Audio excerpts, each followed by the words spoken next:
सोखा बाबा ना हमें का चहोड़ा घाट गई हमें गरम बैठावे, कुछ काम हो तो बोला।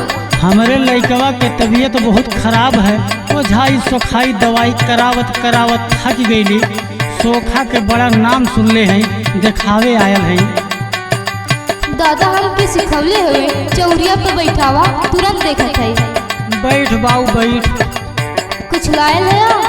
हाँ सब लड़के आयल है। लावा लवंगिया दादा।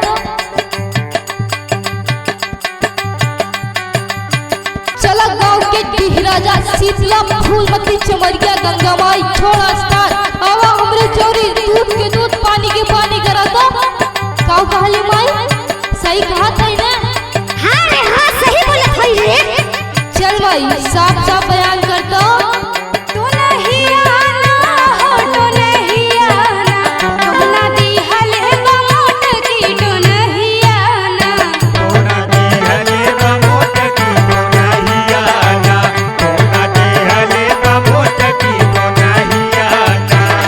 तू नहीं आना हो तो नहीं आना, तू ना दी हले बमोट की तो नहीं आना। तोना दी हले बमोट की तो नहीं आना, तोना दी हले बमोट की तो नहीं आना।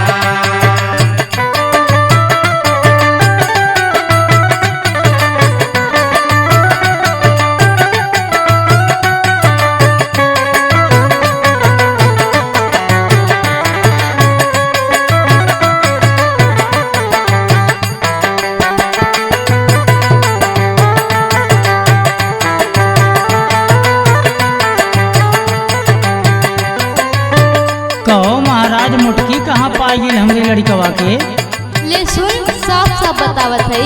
ठीक बा।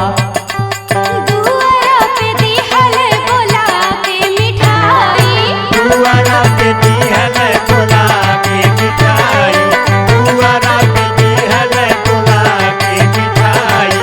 लइका तोहार गयल सब खाई। लइका तोहार गयल सब खाई, लइका तोहार गयल सब खाई। दुआरा पे दी हले बोला के मिठाई, लइका तोहार गयल सब खाई। ठोकी देहल मीठिया मोरही आना, ठोकी देहल मीठिया मोरही आना। तू ना दी हले बमोट की तो नहीं आना। तोना दी हले बमोट की तो नहीं आना, तोना दी हले बमोट की तो नहीं आना।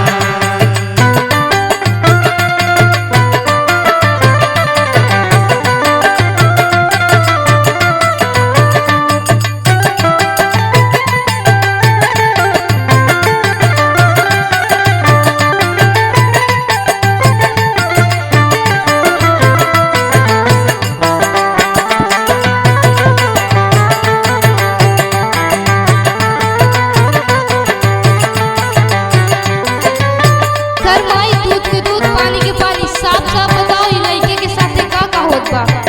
सुना तीनहु पहाड़िया के छूटल खवाई। तीनहु पहाड़िया के छूटल खवाई, तीनहु पहाड़िया के छूटल खवाई। दिन पर दिनई गयल दुबराई। दिन पर दिनई गयल दुबराई, दिन पर दिनई गयल दुबराई। सुना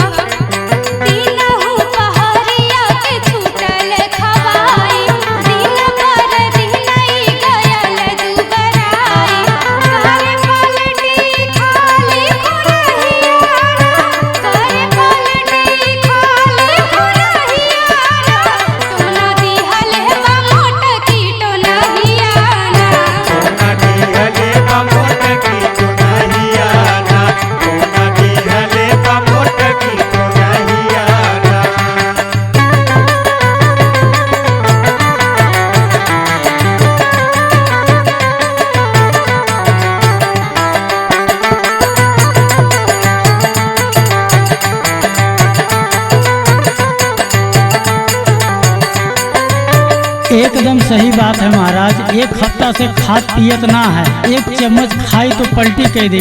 महाराज ये ठीक कैसे हुई, एके जल्दी से ठीक कह दे। ठीक हो जाई। सुना नेबुआ